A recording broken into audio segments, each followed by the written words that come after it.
Hey, thanks for stopping by. My name's Jake. This is John. In today's review, we're going to be taking a look at the DJI Ronin S and the DJI Osmo Pocket, and which might be best suited for your needs or your use case. So John, obviously as a professional, you need stabilization, where the Pocket now offers really nice stabilization. You're not getting a lot of the features and benefits of a professional rig, like being able to put on your own camera. The Ronin S app offers a ton of really cool controls. This guy right here is probably my favorite part. Right now, the follow focus is completely wireless. Hooks into an adapter that DJI now is released recently. Now that you can control the focus, it kind of doesn't necessarily eliminate the need for an AC, hiring an AC on your shoot, but in theory, you can really have all the power of having an AC directly within your own hand or within one person, really. That's really can save you a lot of money on shoots, and it's completely a game changer for a lot of shooters. I'll tell you what though, it's not as easy as you would think. We've been using it for a couple shoots now, and to be able to frame your shots, figure out your movement, figure out your exposure. There's so many things that go into setting up a shot, and then having to pull focus and use focus peaking to see what's in focus. It's definitely nice, but you have to have that know-how, and really it takes practice to nail it down. Battery life is incredible. We're talking 10 hours. We probably go a few shoots before we even drop it on the charger. That's great. You know, you can always rely on battery life. I don't know how much time you've ever put on this, but in my shoot that I did the other day, it lasted the whole time and didn't even drop any at all in battery life. I used it for probably an hour and a half, 2 hours. I think they're saying 5 hours, depending on if you're plugging into your device.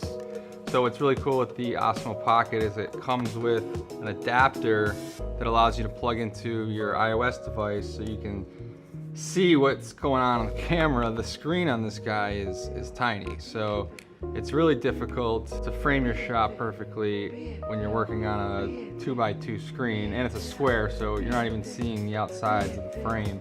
Yeah, that crop's pretty annoying. It was hard to frame for me, especially trying to run up the stairs. It was hard to tell if the shot was centered. Another great feature of the Osmo Pocket is the ability to set different types of camera controls. For instance, you can set a time lapse. We have slow motion, standard video, photo, and even a cool pano. It'll use the gimbal itself to take 4 photos, and you just stitch them together and you have a really cool pano. So another really cool feature of the Osmo Pocket is the follow mode. You can draw a square on your subject and it'll follow it around as you pan.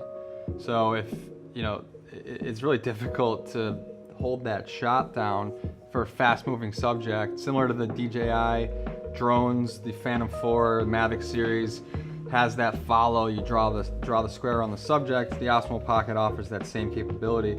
Also has a fast and slow follow, so you can tell the Pocket whether it's a fast moving subject or slow, so it's not doing really jerky movements. Another thing that I think is worth mentioning is sensor size. When you have something like the Ronin S, you can really increase sensor size, which is a huge play in low light capability and getting that shallow depth of field that a lot of people associate with cinematic footage. Another thing that was brought to my attention with the Osmo is that it does shoot at 4K 60, and that was pretty mind-blowing to me. An issue with that, however, is the compression that comes with that. So on a Sony camera, you get that 100 megabit per second encoding rate.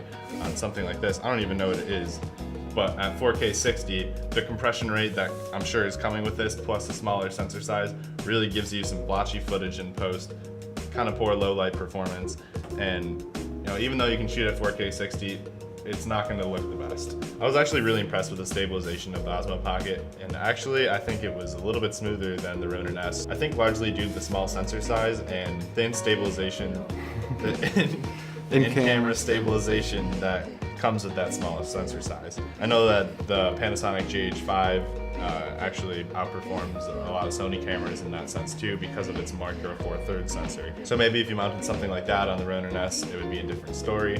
Sony's kind of notorious for semi-poor in-camera stabilization, but I was really impressed with what the Osmo Pocket is able to do in that sense. It's pretty cool that something for $350 can in some cases actually outperform something that is, you know, probably 6 times the price. I think it's a great camera, great unit for that behind the scenes, quick content. You're not looking to produce, you know, a big production video, but just want to put something out there. Or even beyond brand usage, you know, it's an awesome personal thing. If you're on vacation or want to do like a little travel video or document some family fun, you know, like this Osmo is a really great way to create memories for you know, generations to come.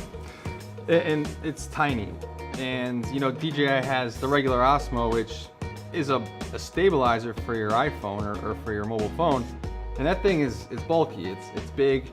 You know, it's almost the size of the Ronin S, and you know, people kind of feel weird about being out in public, or you know, you're on vacation, you have this huge thing, when really you can have this 3-inch little device here. Call it a pocket because it can literally fit in your pocket. So if you're trying to figure out which of these two things you may be interested in purchasing, when you break it down, we're talking $350, $749. And on top of that $749, you have to buy your camera, you have to buy your lens, you have to buy the media that comes in that, and you know, all that stuff kind of adds up. You can spend a lot of money on this. This is definitely a more professional level thing, and this is more for the consumer. Each one of these cameras is not the best for everybody. You know, everybody has their certain use case that one of these is going to fit better for them. If you're looking for more high-end stuff, obviously you'd want to go the route of the Ronin S. If you're looking for more something fun, document maybe some family times or pump out some content for your brand, maybe the Osmo is a great option for you. But really, they're apples and oranges, and they're both great cameras, and both have their rightful spots in any arsenal. So that does it for today's comparison. It's been fun. My name's Jake. Till next time, out like trout. Thanks for stopping by.